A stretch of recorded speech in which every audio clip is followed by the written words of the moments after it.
Imam Al-Banna cuba mengenengahkan kepada kita tentang kepentingan amalan hati dan juga dibandingkan dengan amal jawarih, iaitu makna tindakan anggota badan kita di dalam perlakuan ibadah kita. Jadi usul yang ke-17 ini berbunyi, akidah adalah asas kepada amalan.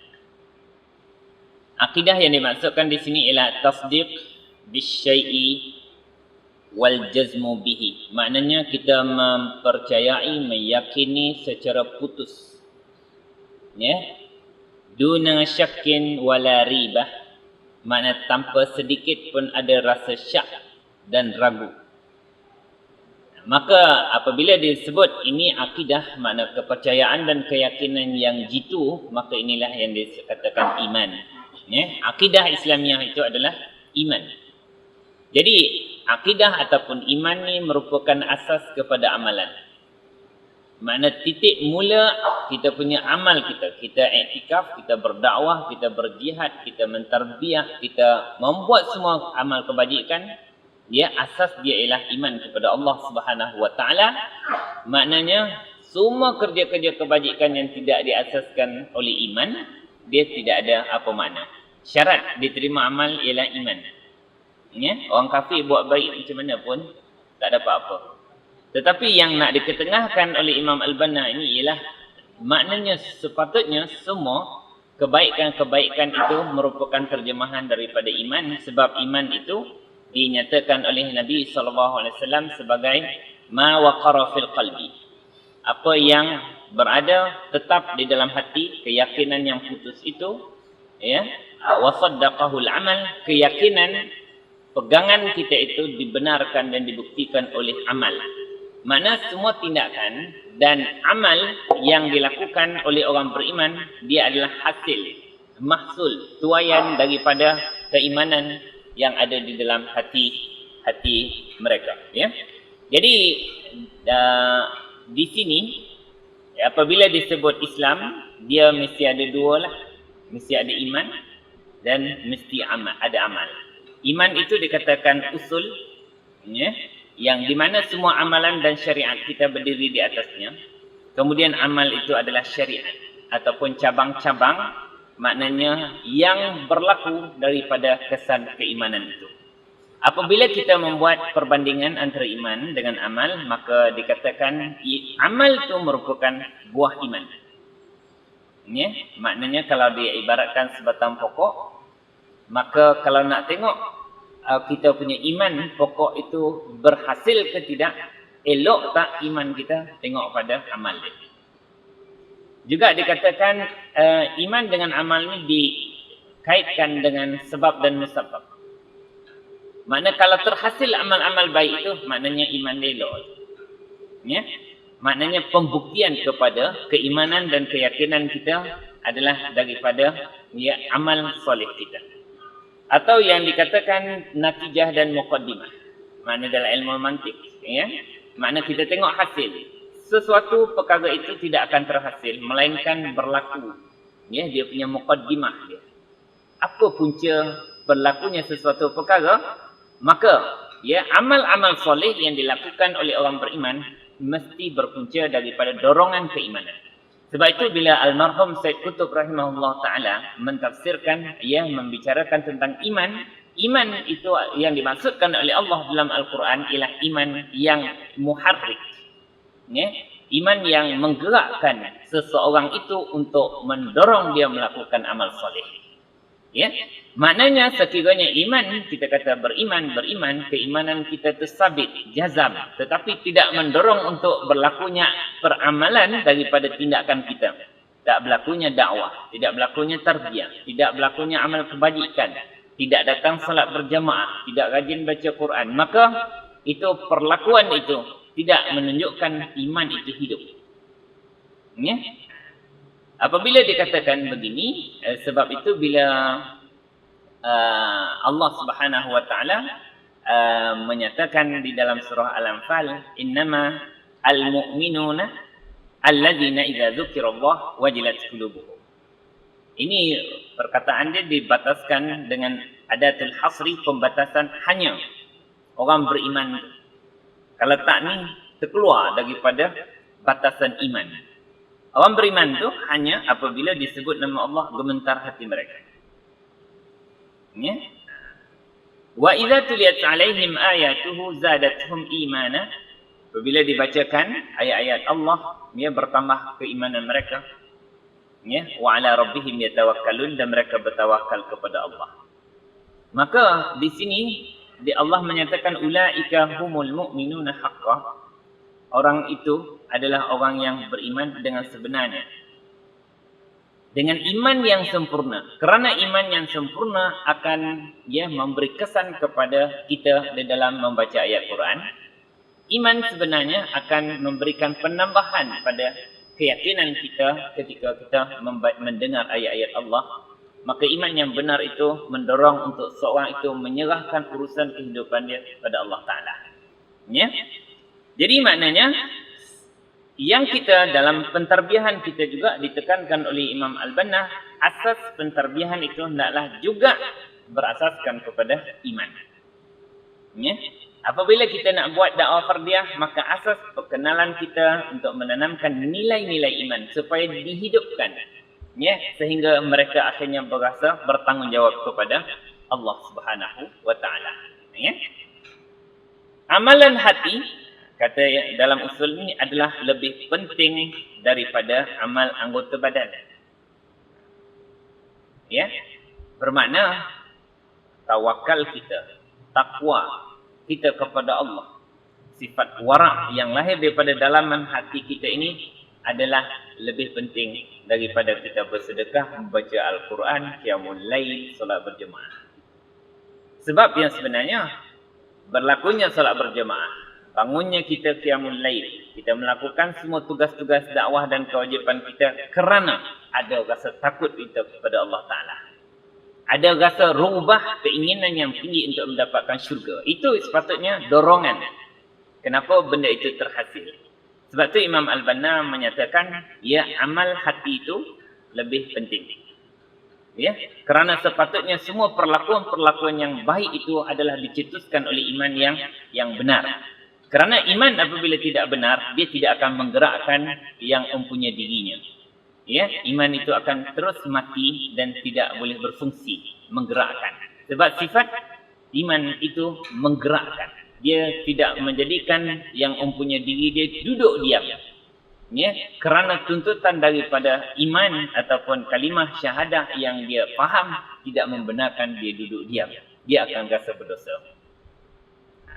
Begitu juga dalam masalah kita memelihara hati kita daripada sifat nifaq, riya, ujub, takabur, ya, semua ni dia lebih penting lagi, ya, daripada kita daripada sifat-sifat maknanya daripada kita memelihara lidah kita daripada mengeji, mengumpat, mencuri, ya, memukul orang. Jadi kenapa lebih penting jaga hati itu? Sebab sebenarnya kalau orang betul-betul menjaga dia punya hati daripada sifat-sifat mazmumah tu, dia tak akan buat benda-benda yang tak senonoh. Ya? Kerana orang tidak menjaga amalan hati dia, sebab tu dia berani buat benda-benda yang tak senonoh. Jadi di sini Sayyidina Uthman bin Affan dia menyatakan ni antara kesan daripada iman, kita boleh tengoklah interaksi kita ini dengan sesuatu perkara, antaranya ialah dengan Al-Quran. Dia kata Sayyidina Uthman, "Lau salimat minnal qulubu ma syabi'at min kalamillah." Kalau betul-betul penjagaan hati itu berlaku, maka ini akan terhasil.